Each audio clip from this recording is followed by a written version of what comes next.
We've been looking, it seems like for a long time, in the book of Genesis on Foundations Revisited, and we've said that that's the basis for a sound and healthy society, and it seems around the world we're lacking those sound and healthy societies because we've abandoned the principles that God has for us. So today we want to talk about real blessing. How do you and I experience real blessing? And what is manipulated blessing? There are characters in the Bible who tried to manipulate God's blessing, and it never ultimately works. It's better to follow God's plan. And so we're going to look at Genesis chapter 26, verse 26 into Genesis 27. And we want to talk about a peace treaty, a troubled family, and a deceptive mother. If you've known any of these, they're just characters in the Bible, but they had the same problems that you and I have. They had the same, sometimes deception, sometimes manipulation, sometimes very troubled families. And if you came from a troubled family, I want you to know that this is a family here that's not perfect. And there are times when we're troubled, but as we follow God's principles, we're a good family and a healthy family. If you are in, and I know of many people who've been in what I would call unhealthy churches, this is not one of them. This is a healthy church. And you can take my word for it or not, but I've been in a lot of churches, served for a lot of years in churches, and I can tell you, and I'm not talking about healthy based on the pastor, I'm talking about healthy based on the people and the leadership in particular. Now I want to talk for a moment about when nations recognize God's blessing, because that's part of the story of this peace treaty. In Genesis chapter 26 and verse 26, it says, "Meanwhile, Abimelech," and we said last week that that might be a title for a king because Abraham ran into, like 90 years earlier, an Abimelech and had some trouble and had some situations there. And Isaac repeats it with calling Rebekah his sister, but this is another Abimelech, and it may well be that it's a title like Pharaoh or like Caesar. Abimelech had come to him from Gerar with Ahuzath, his personal advisor, and Philcol, the commander of his forces. Isaac asked them, "Why have you come to me since you were hostile to me and sent me away?" Do you remember the story about the Philistines and about Abimelech? And how Isaac had grown too rich and had been blessed by God, and so Abimelech sent him away from the area where Abimelech was living. And so Isaac has a legitimate question. Why are you coming to me now? Okay? Usually when people send you away, or people are rude to you, or mean to you, or caustic to you, and then they come and they need something, is basically what happens. Or they want something, and there's a little bit of distrust in those kinds of relationships. Verse 28, they answered, "We saw clearly that the Lord was with you." So they're recognizing the blessing of God. "So we said, there ought to be a sworn agreement between us." Why? Because Isaac could basically come and defeat them if he had a mind to. "Between us and you. Let us make a treaty with you." Now, why would he want to make it? Why would Abimelech and his men want to make a treaty? Simply because they saw God's blessing on Isaac, and they're like, "We can't stand up against the living God." They were pagan, but they didn't necessarily believe in God, but they recognized. And there are pagan nations around the world that may not believe in God, but they recognize that God is doing something, and particularly in this case, down through the lineage, doing something with the nation of Israel. Watch the nation of Israel, and you will know the future of the world. Let me say that again. Watch the nation of Israel, and you will know the future of the world. Most of us are U.S.-centric. In other words, we're focused on us. We think that Christianity started here. It did not. We think that Christianity resides here, and sometimes it does and sometimes it doesn't. We think that God's blessing is on us, and it is as long as we keep those principles. But we are not the ultimate. Israel is the ultimate, and then over into Christianity. So all nations who bless Israel will be blessed. And nations that bless other nations, like the United States, who bless Israel, or at least have a Christian following or Christian principles, that's the glue that holds it all together. So he said there ought to be this sworn agreement between us, that you will do us no harm, just as we did not harm you, but always treated you well. And that's a little tongue-in-cheek. And sent you away peacefully. All right, that was because Isaac was too powerful. Abimelech is saying, you know what? No more fighting with you. No more putting dirt in your wells and plugging them up. We're going to just send you away. And now you are blessed by the Lord, and that's a very significant statement. You are blessed by the Lord. They recognize that. Isaac then made a feast for them, and they ate and drank. Early the next morning, the men swore an oath to each other. Then Isaac sent them on their way, and they went away peacefully. So there was this peace treaty, this oath that Isaac had made, and he entertained them. He was gracious because he knew God had his back. He knew the blessing of God was there, so he could afford to be gracious in this situation. And you and I can afford to be gracious because we know that God has our back. Verse 32, that day Isaac's servants came to him and told him about the well they had dug. They said, we found water. Now, if you say we found water in that area, that's a big deal. You know, I have a friend, and I've talked to a couple of other friends, talked to about on our property how deep we had to go for water. But could you imagine doing this in the middle of the desert? And they constantly would be searching for water, and water would be something to fight over. A well would be something to do battle over. He called it Shibna, and that means oath or seven. That's because of the oath he made with Abimelech. And to this day, the name of the town has been Beersheba. Well, his father named Beersheba way, way back. And if you remember, Isaac went about naming wells that his father had named before. He didn't change the names. He kept the names in the same way here with Beersheba. Just to give you an idea of what we're looking at, this is the area where Abraham would have lived, and he and Sarah by now would be buried in this area, in the cave that he got from the Hittite.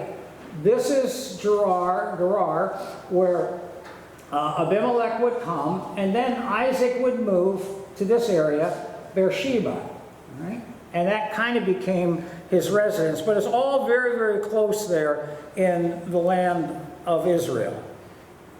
Bible Knowledge Commentary says no matter how much opposition came to thwart it, the blessing would thrive. Why? Because God gave it to Abraham, God gave it to Isaac.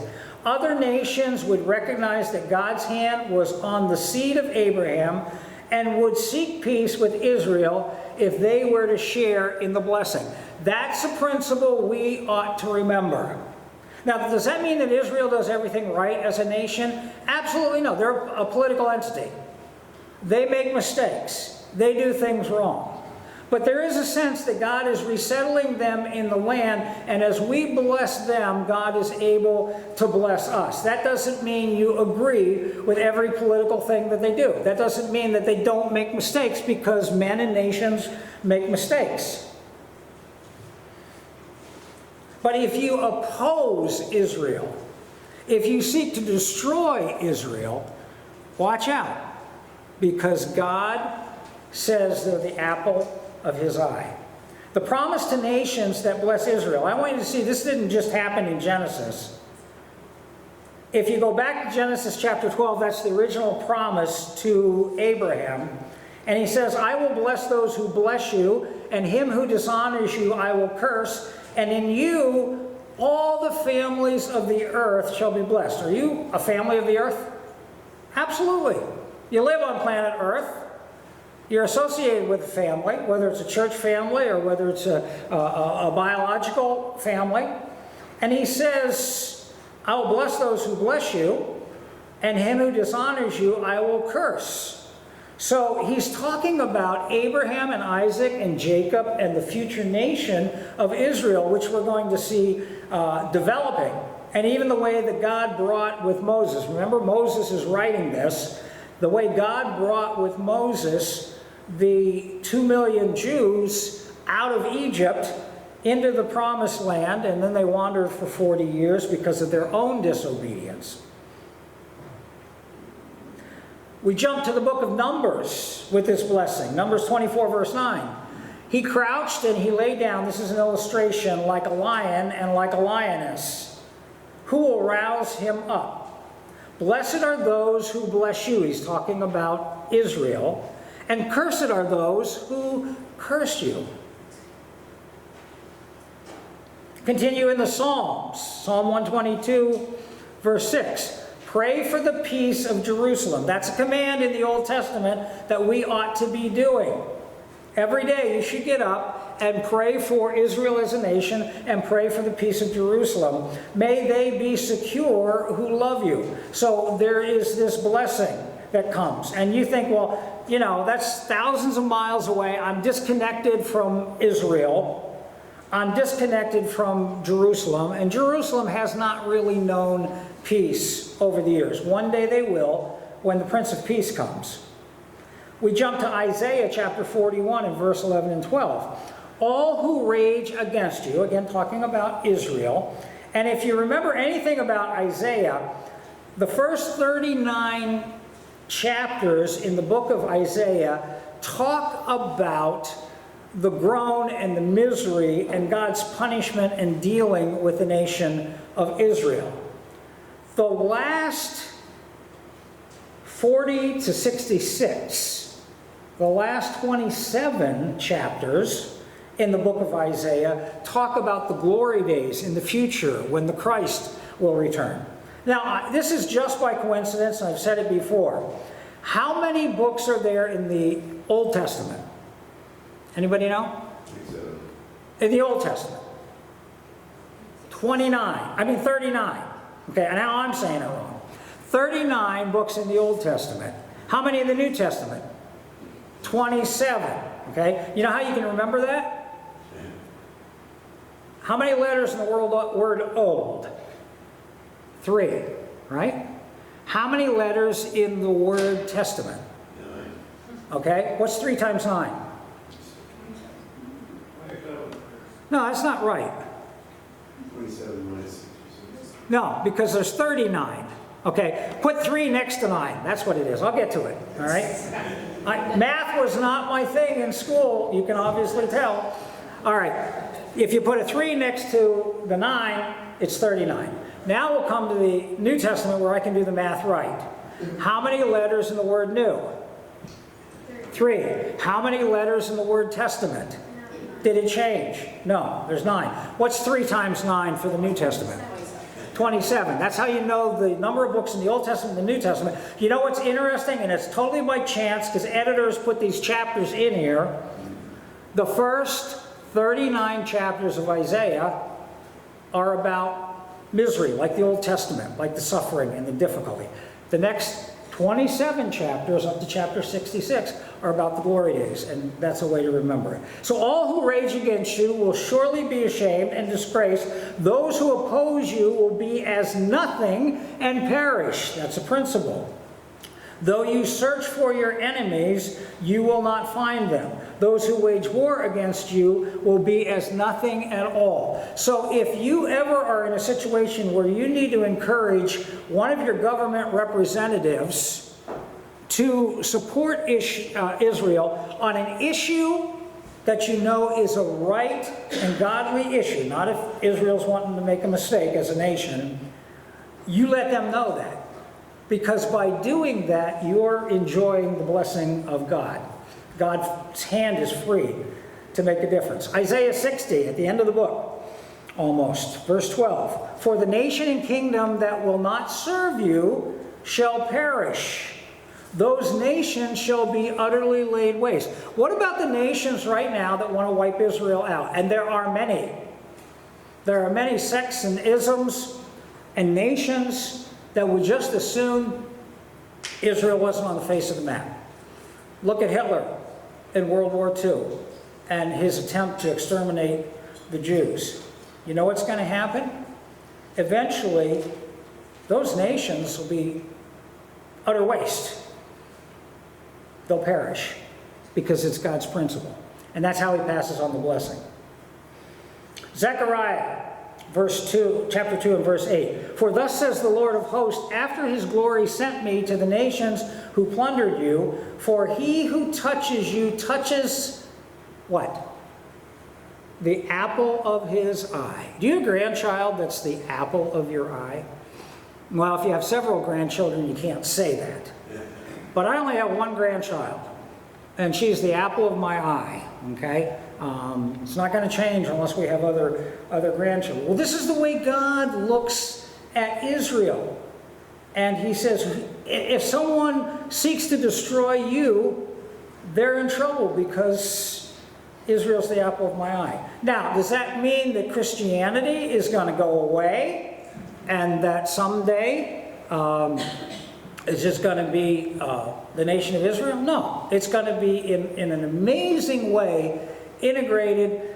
Israel's going to come to faith in Jesus Christ. They are not only going to be Jews, but Messianic Jews and Christians. Now there's some family tension going on.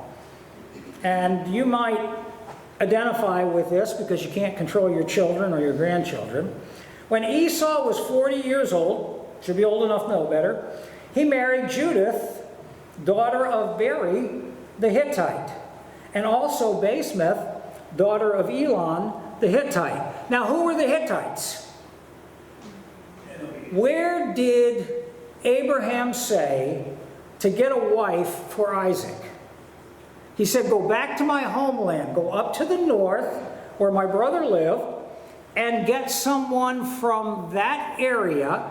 And yes, they'll be a relative of mine, but don't take a wife from any of the tribes, or not from the Philistines, not from the Hittites, not from the Girgashites, not from any of these others.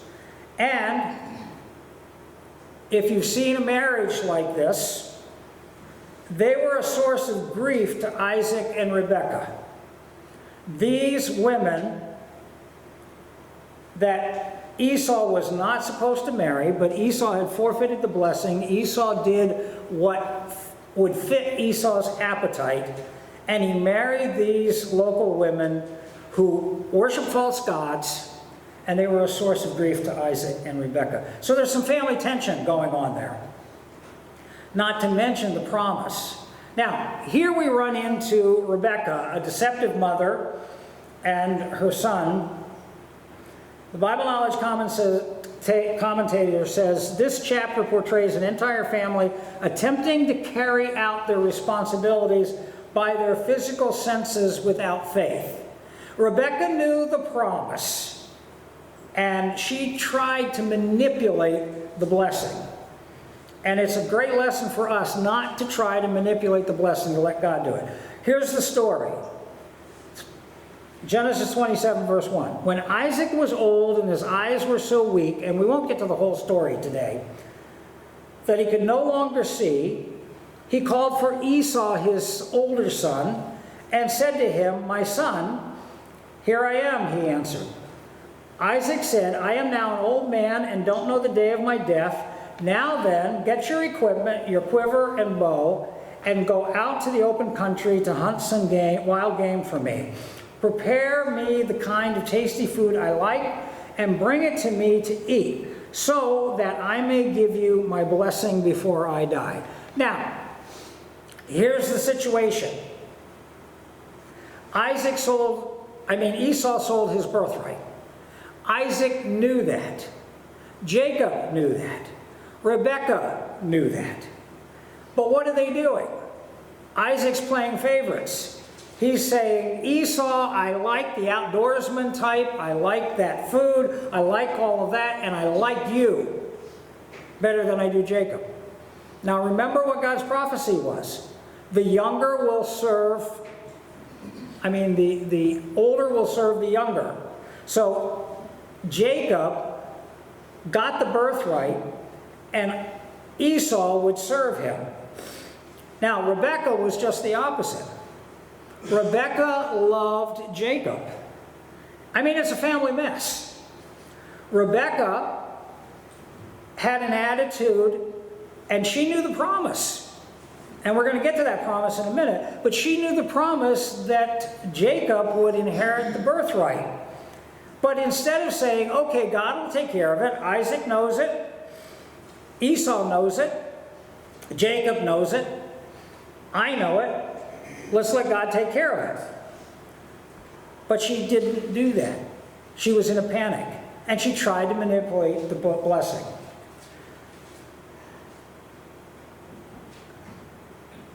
Bible Knowledge Commentary says his palate, that is Isaac's palate, governed his heart. But Isaac's point was that he intended to give Esau his blessing as the firstborn, attempted to try to reinstate the birthright, even though he knew that God had a different plan. And here was a dilemma for Rebekah that prompted her to action. Now, I want to go back to what God said to Rebekah when she was pregnant. Genesis 25:23. The Lord said to her, 2 nations are in your womb, and 2 people from within you will be separated. Esau and Jacob. 1 people will be stronger than the other, and the older will serve the younger, meaning that the birthright would be given to Jacob. Now remember, when Jacob negotiated for the birthright, he wasn't being deceptive then. He was very, very open-handed, and Esau despised the birthright and basically said, what value is this? I'm going to starve to death. And he wasn't going to starve to death. And so Jacob said, okay, I'll trade you. I'll make you a pot of porridge, stew, and you give me your birthright. He did not. Esau did not regard the birthright as anything of value.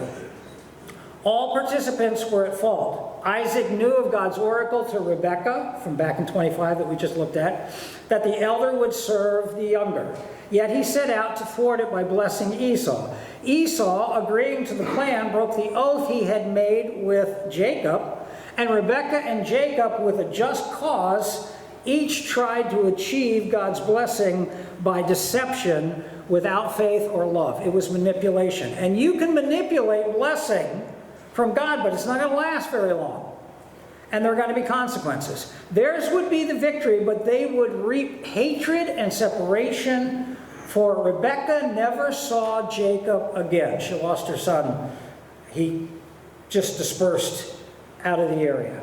So the conflict between Jacob and Esau was greatly deepened by Jacob's pursuit. He wanted what belonged to the firstborn, the blessing, and he rightfully would have it. Yet the story is not just about Jacob. He alone did not destroy the family. Parental preference did. Playing favorites will destroy your family. Now here's what I want to suggest to you. They were missing faith. And why we feel the need to manipulate blessing, to take control from God. And we all do it. Chapter 27, verse 5. Now Rebekah was listening as Isaac spoke to his son Esau, when Esau left for the open country to hunt game and bring it back. Rebekah said to her son Jacob, look, I overheard your father say to your brother Esau, bring me some game and prepare me some tasty food to eat, so that I may give my blessing in the presence of the Lord before I die. Isaac was being disobedient to God. He was trying to manipulate the blessing. Now, ask yourself, is this just a cultural thing, or does God use deceit? That's a big question. God can use our deceit for good. He did that in the nation of Israel and kept preserving them, but he works around us often. He works in spite of us and our foolishness. Verse 8, now my son, listen carefully and do what I tell you. This is Rebekah talking to Jacob. Go out to the flock and bring me 2 choice young goats so I can prepare some tasty food for your father, just the way he likes it. Then take it to your father to eat so that he may give you his blessing before he dies.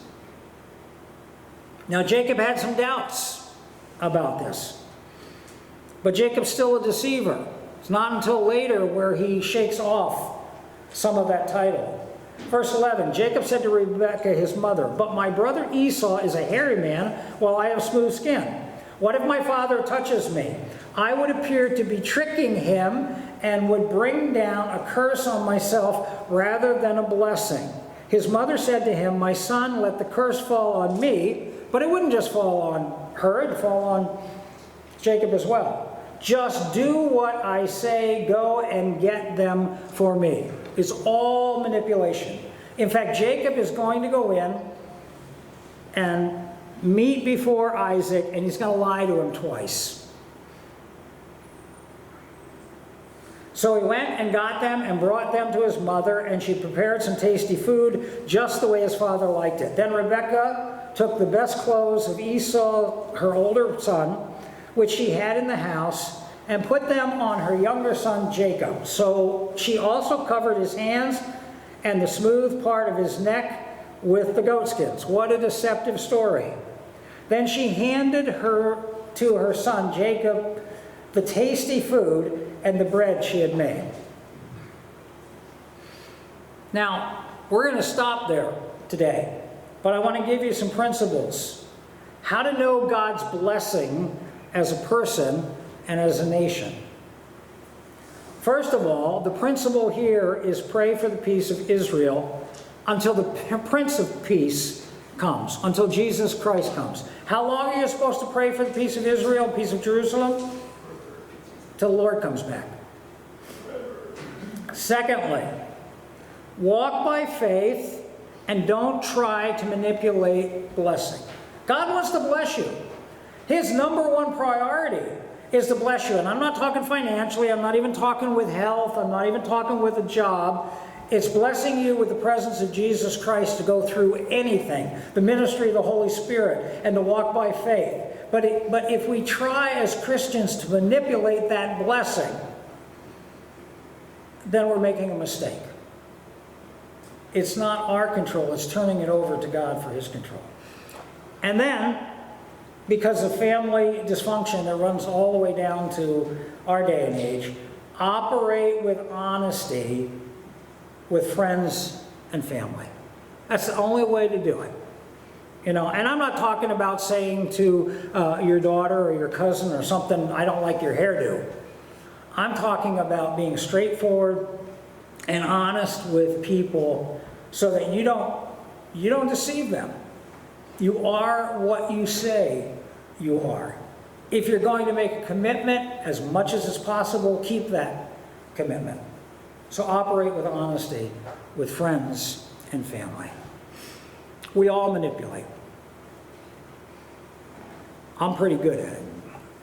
I try not to do it. And I definitely try not to do it in the presence of God to take away His blessing by manipulation. So you think about it. Think about how that works in your life. And when you go out of here, pray for the peace of Israel. Walk by faith and don't try to manipulate. And then be honest. Maybe there's somebody in your family you need to go and be honest with. You hurt their feelings, they hurt your feelings, something. And I'm not talking about petty stuff. I'm talking about major stuff. There are parents and children who don't talk to one another for years and years. I mean, I consider myself really privileged. My parents came to Christ later in life. They were, though, before that, as honest and hardworking and an example to me of the way people should be. And when they became Christians, it just intensified that. If you met my mom and dad, basically it's, we are who we are. You either like us or you don't like us. And that's the kind of person we should be.